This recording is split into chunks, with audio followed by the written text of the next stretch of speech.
Jepang berperang dengan Cina, setiap kali berperang kalah sebab dia ada pedang samurai, Cina ada meriam.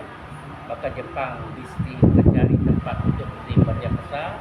Dia mau di Ayutthaya siap kata kami pun tak pandai, kami pun beli juga di pendapatan. Maka Jepang datang di sini membeli meriam besar 1606. Waktu itu ketua Raja Jepang namanya Shogun Tokugawa Ieyasu memberinya meriam besar di pendapatan. Dan waktu itu Patani di bawah pemerintahan Rani Hijau binti Sultan Mansur. Kemudian Datuk Bendera yang merangkap sebagai Perdana Menteri nama Wan Hayarullah bin Wan Muhammad bin Saifuddin Al-Abbas sebagai Perdana Menteri. Jadi pemerintahan Patani kata kita jangan jual ke Jepun, hadiah dia saja sebab dia datang jauh. Dan itulah hebatnya negeri Patani dengan Jepang, sangat-sangat erat dan cukup. Alhamdulillah apabila kita di sini adalah satu penghijrahan yang paling besar. Apabila kerajaan dan kita dengar tadi kata dulu langkah suka ini Patani Darussalam dan pilih dah kawasan pantai Gresik ini menjadi pusat pentadbiran. Di tepi pantai ini Gresik artinya pasir putih bersih seperti permata, seperti lu'lu'u berkilauan di Gresik.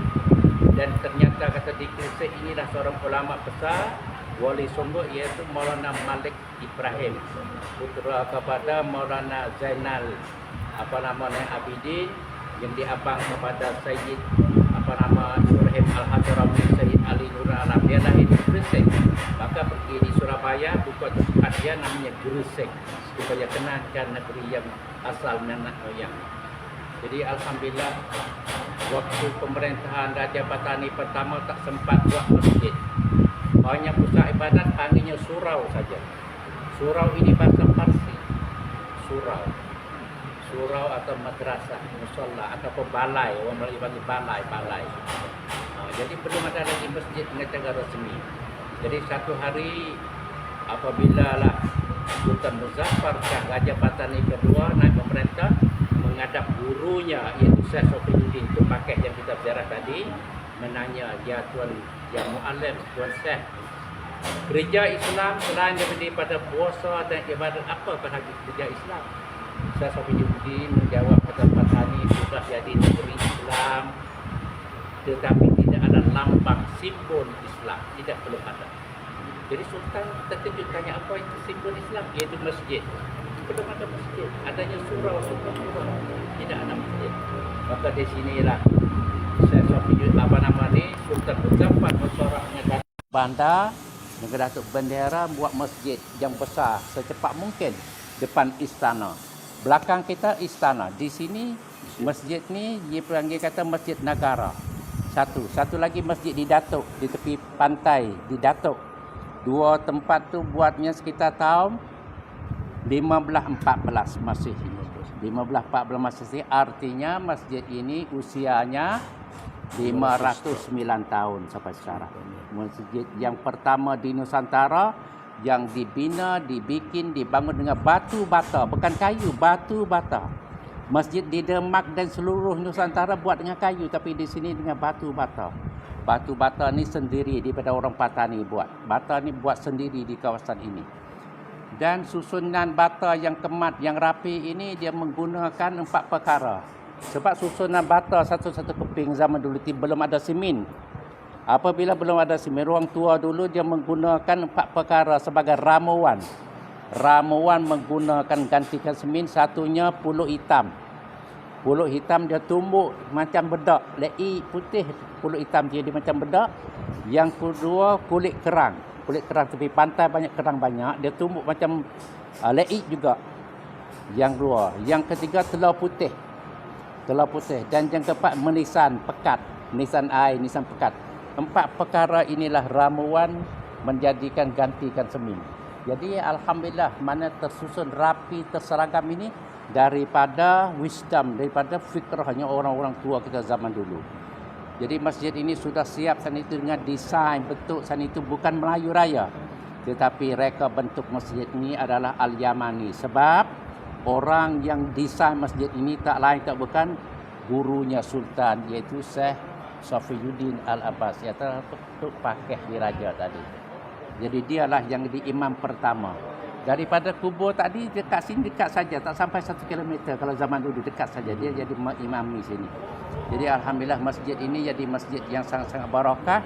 Dan Syekh Daud Al-Fatani sendiri, orang tua dia kesemuanya di pondok tadi, sejak daripada Syekh Wan Senik, Wan Idris, Wan Abdullah, semua Jumaat di sini. Pondok di sana. Dia je tak jauh, kan zaman dulu dia dekat saja jalan di sini. Jadi alhamdulillah masjid ini akan menjadi satu lambang keislaman bagi Patani Darussalam. Dan saya diberitahu Datuk Bandar Sani kata sebentar lagi ada 10 duta kerajaan Islam datang untuk nak berziarah masjid ni. Sebentar ni nak datang di sini. Jadi syukur alhamdulillah apabila kita kena di sini satu persoalan. Soalannya di masjid ni kita tidak lihat ada buah apa dia panggil? Buah putong dia kubah tidak ada. Jadi di sini orang sering menggunakan kehilangan kubah ini, kata masjid ini buat belum selesai, belum siap. Sebab disumpah oleh Cina. Di belakang tu ada makam kubur Cina sumpah. Abang dia yang buat masjid, dia kata abang dia yang buat masjid. Abang dia tak mau pulang lagi ke negeri Cina, abang dia dah memeluk agama Islam. Jadi adik dia sumpah abang jangan buat masjid, akan timbulnya halilintar di sini 3 kali. Itu kepercayaan orang, ini sejarah yang bohong, sejarah tidak sebenar. Jadi oleh kerana kita sebagai orang kaji sejarah, kita memberi jawapan kepada masyarakat, masjid ini sudah siap selesai, ada kubah, ada semua ada siap, ada imam, ada semua ada cukup lengkap.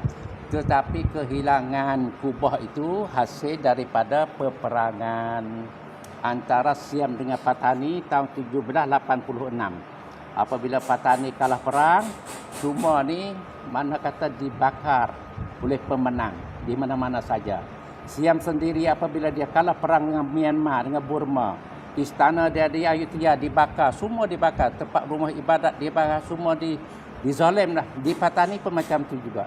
Di situlah, waktu itulah Syekh Daud bin Abdullah Al-Fatani dan ulama-ulama yang lain tu hijrah daripada Patani ke Terengganu dan lain-lain ke semuanya. 1786. Istana semua dibakar habis. Meriam besar Patani yang besar raksasa diangkut punggah kepada kota Bangkok. Satunya tenggelam di muka Kuala Patani dan satunya di kota Bangkok. Yang lain-lain dijual. Waktu itu Patani membuat meriam menjadi bahan jualan ekspor kepada luar negara. Meriam itu. Kemudian di sinilah meninggalkan sejarah bagi kita sekarang hanya masjid saja, itu Masjid Gresik. Nama masjid ini kita sempurnalah oleh kerana dibangun zaman Sultan Muzaffar Shah, maka nama masjid ini Masjid Sultan Muzaffar Shah tahun 1514 Masehi. Jadi alhamdulillah masjid ini itulah yang tinggal saki-baki untuk kenalan kepada kita. Kata satu ketika waktu dulu Patani pernah memerintah dengan cara Islam, dengan daulah Islamiyah. Ada istana, ada pemerintahan, ada semuanya. Sejarah yang hidup yang panjang ribuan tahun sejak pada kerajaan Langka Suka. Ini semua jadi ilmu yang kita tadi itu dapat kaji selidik oleh ilmu. Bukan perkara yang kita nak dakwa bohong-bohong saja. Begitulah saya rasanya untuk kita kenalkan Masjid Gresik ini menjadi tempat pusat tamadun Islam yang awal di sini. Wallahu a'lam. Ada apa soalan? Sebab raja masuk Islam. Raja Siam. Raja yang masuk Islam ini adalah Raja Melayu. Raja Melayu kita. Jadi bangsa Melayu kita ni belum kedatangan Islam, Melayu baik Jawa, Al-Jawi ni semua ni 3 agama. Satu Brahmayana tahun 200 Masehi, Hindu tahun 400 Masehi dan Buddha tahun 715 Masehi memeluk agama Islam. Kerajaan Palembang daripada membawa agama Buddha sampai ke sini, sampai ke Nusantara. Jadi Raja Melayu kita yang pertama memeluk agama Islam namanya Payatu Nakapa, putera Payatu Jandara Mahayana. Apabila di Islam oleh Syekh Said dinamakan Sultan Ismail Shah Zilullah fil Alam. Begitu juga Raja Kedah. Raja Kedah yang Buddha belum Islam itu nama asalnya Maharaja Derba. Maharaja Derba. Istana dia di Gunung Jerai, di Bukit Emah di Gunung Jerai. Kemudian orang yang mengislamkan Gajah Kedah ini yang hebat sekali, ulama zaman juga yang namanya Sayyid Abdullah Al-Qamari Al-Yamani. Islamkan Gajah Kedah ni hebat sekali. Untuk kita orang Malaysia membuat pencerahan lah. Sebab kita dipengaruh dengan ajaran sejarah yang diberi kepada British, mengatakan Islam bermula daripada Melaka. Parameswara memeluk agama Islam 1411, barulah Islam daripada Melaka naik mai kepada utara sampai kepada Kedah dan Patani. Sebenarnya yang ada fakta yang penting dalam silsilah kerajaan tarikh negeri Kedah mengatakan Gajah Kedah memeluk agama Islam tahun 1136. lagi. 1136, tahun 531 Hijriah, Raja Kedah diislam oleh Sayyid Abdullah Al-Qamari. Parameswara belum lahir lagi 270 tahun. Inilah yang saya bagi tahu kepada saudara kita di Kedah. Kita kena buat pencerahan semula. Jadi kita percaya orang barat ni mana Kedah ni lama memeluk agama daripada Melaka. Bukan Melaka, sendiri tempat kita. Jadi raja kita memeluk agama Islam sampai ke Kedah dapat gelaran kata Kedah Darul Aman oleh Sayyid Abdullah Al-Qamari. Di Gunung Jerai itu ada tempat makam dia yang terkenal kubur Tok Syekh. Kubur Tok Syekh. Syekh itulah yang maksudnya Syekh Abdullah Al-Qamari. Jadi lanjutan daripada itu pendakwah daripada Kedah tu sampai kepada sini. Sejarah Kelantan membukti kata ulama-ulama Langkah Sukak Patani tua bergerak menyampai Islam di Kelantan, Terengganu dan Pahang tahun 1150. 1150 pendakwah dah ada di sini. Waktu itu bukan nama Patani, kita beri nama Langkah Sukak. Ulama yang bergerak ini tak lain tak bukan iaitu yang datang daripada Yaman. Yaman itu datang kemari di sini satu kawasan yang namanya Al-Jerimi. Al-Jerimi. Dia datang dari Yaman, orang tua kata kahwin dengan orang tempatan, jangan pulang ke Yaman. Menyebarlah agama Islam di situ, kahwin dengan orang tempatan. Apabila dia duduk di kawasan ini, di satu tempat, dia tak lupa, tak kampung dia panggil dia kampung Jerim. Kampung Jerim itulah yang sekarang yang dipanggil Yaring. Yaring satu distrik, tempat baba mak kita tu, daerah Yaring. Yaring tu daripada Al-Jerimi. Yang orang Melayu panggil Jering, Raja Jering. Kampung Jering sampai sekarang ini. Itu sejak dari tahun 1150. Saya bagi tahu kepada pejabat-pejabat pemerintah kerajaan Siam, kerajaan Thailand kata, belum lagi ada kota Siam yang pertama, Sukhothai. Pendakwah Yaman sudah bergerak dengan cara aman dan damai, kasih sayang di rantau ini, di semenanjung ini, di semenanjung Tanah Melayu. Dia buat satu catatan.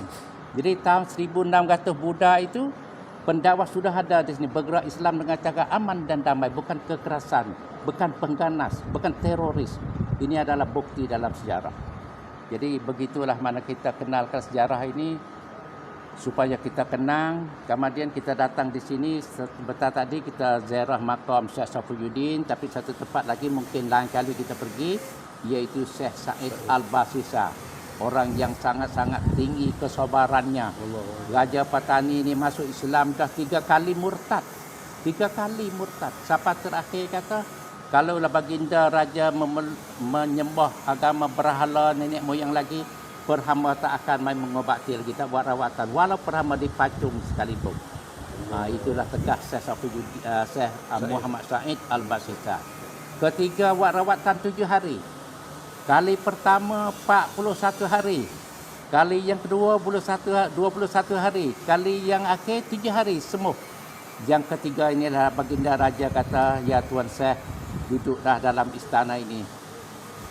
Beta akan panggil semuanya rakyat jelata beta memeluk agama suci ini.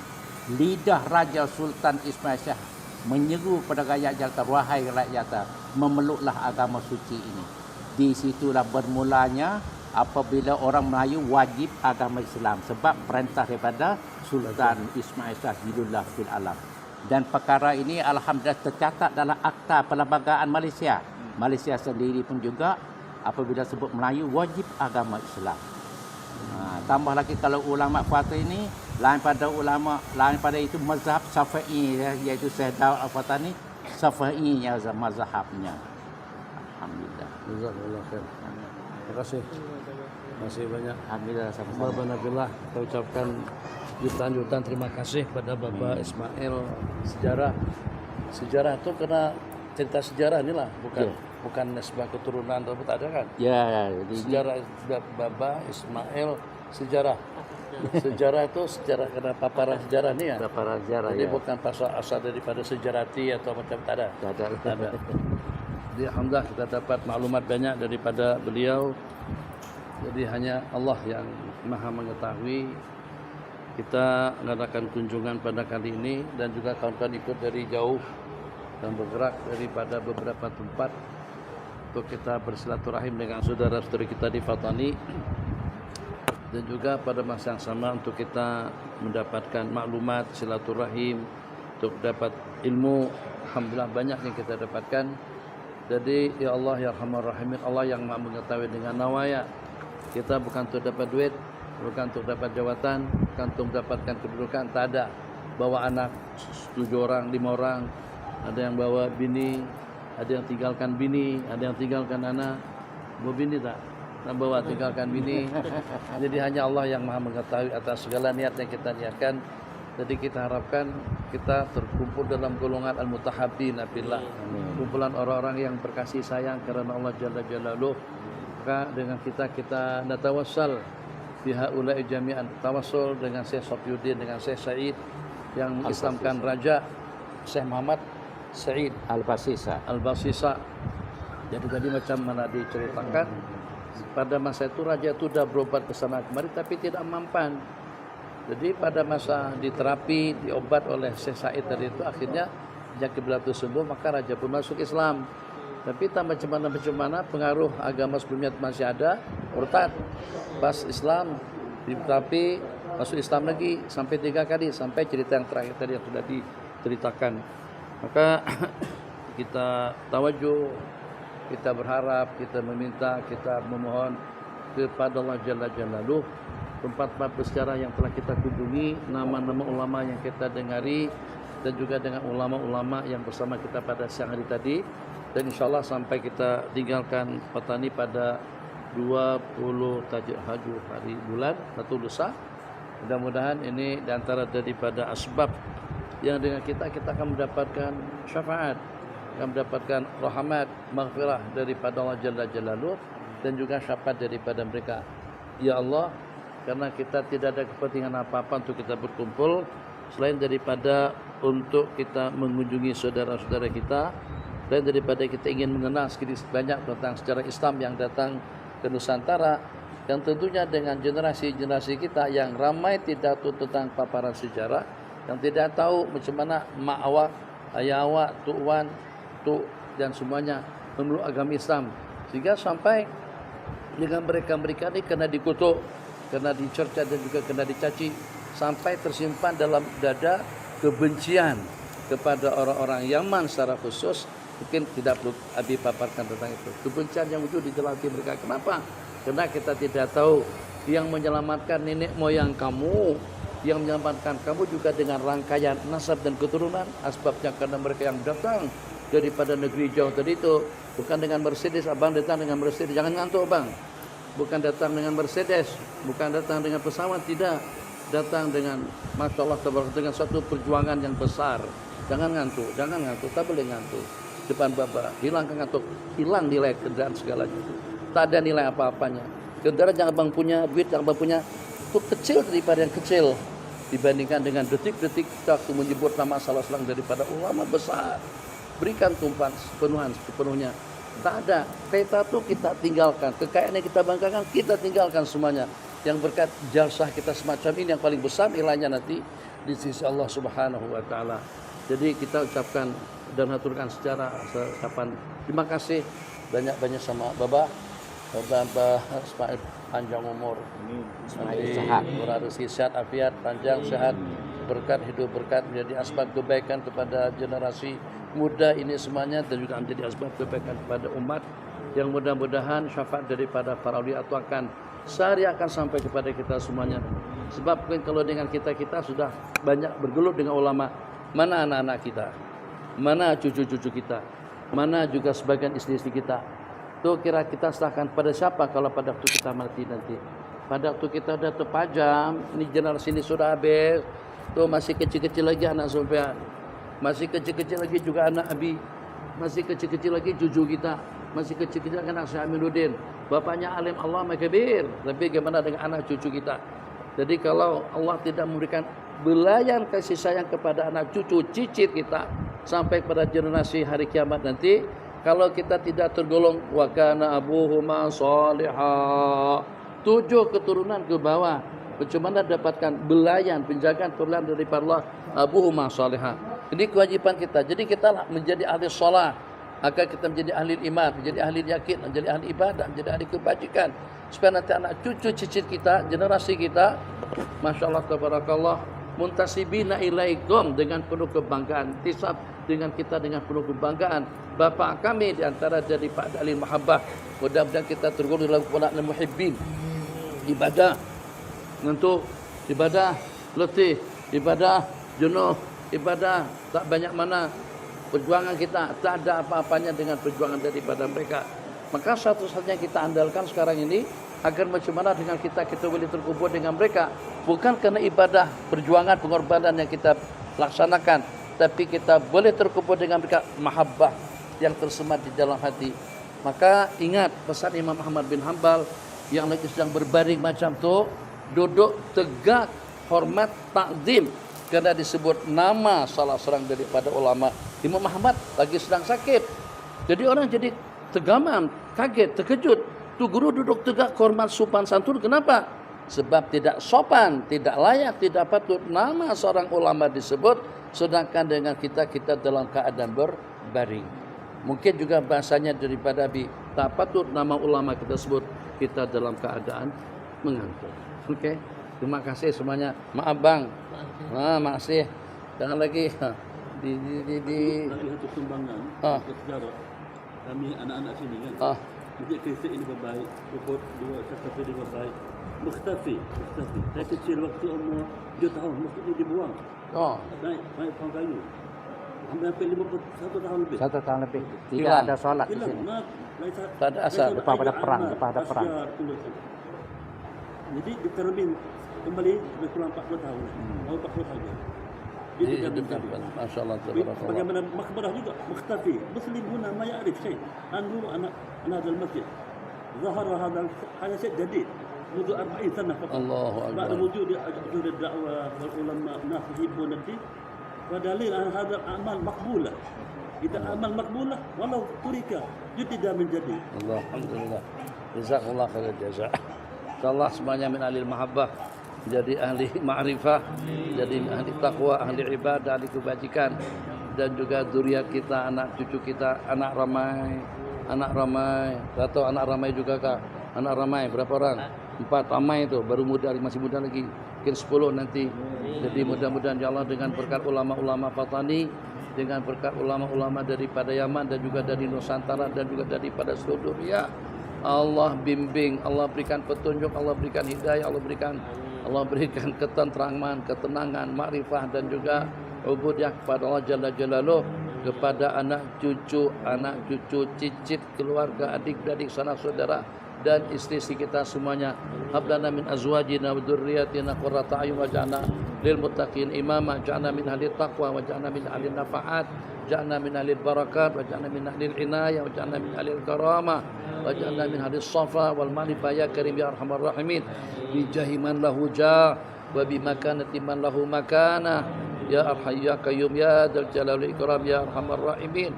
Wa sallallahu ala sayyidina Muhammadin ala adiniya wa ala kulli salihah salah dunia wal akhirah. Al-Fatihah. Bismillahirrahmanirrahim. Alhamdulillahirabbil alamin arrahmanir rahim maliki yaumiddin iyyaka na'budu wa iyyaka nasta'in shiratal mustaqim shiratal ladzina an'amta 'alaihim ghairil maghdubi 'alaihim waladdallin amin. Wassalamualaikum warahmatullahi wabarakatuh.